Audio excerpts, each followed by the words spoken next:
The launch of Operation Barbarossa on June 22, 1941, by Nazi Germany marked one of the most devastating moments in Soviet history.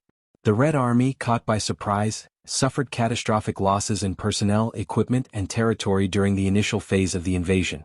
Yet, under the leadership of Joseph Stalin and through extraordinary national mobilization, the Soviet Union managed to rebuild its shattered forces and turn the tide of World War II.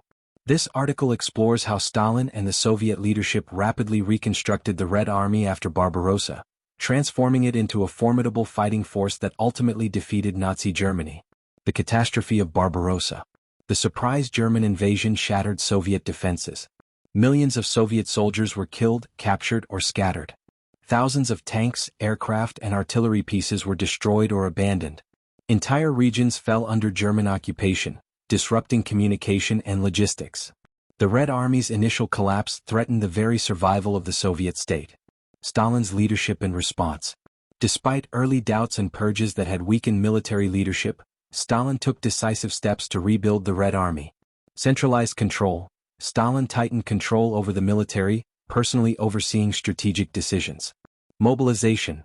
A massive conscription effort was launched, drafting millions of new soldiers, including women and older men. Leadership reform. New commanders were promoted, including future heroes like Georgy Zhukov and Konstantin Rokossovsky, restoring effective leadership. Industrial relocation and production surge.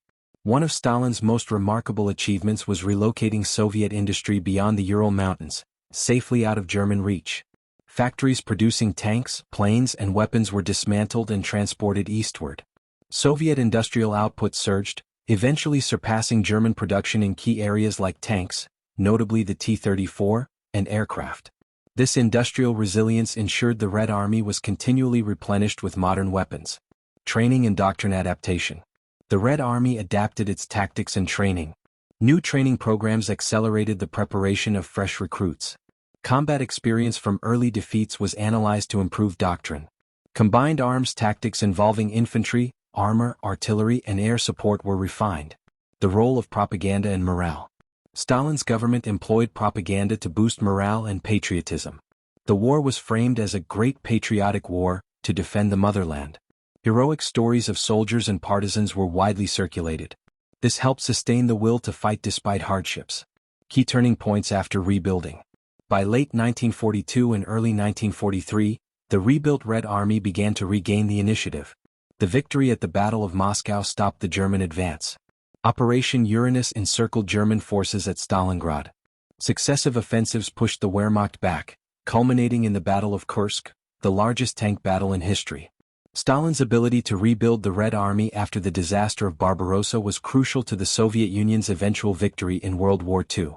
Through ruthless efficiency, industrial mobilization, leadership renewal, and patriotic mobilization, the USSR transformed a shattered army into a powerful force capable of defeating Nazi Germany. The resilience and resourcefulness displayed during this period remain a defining chapter in the history of the Eastern Front.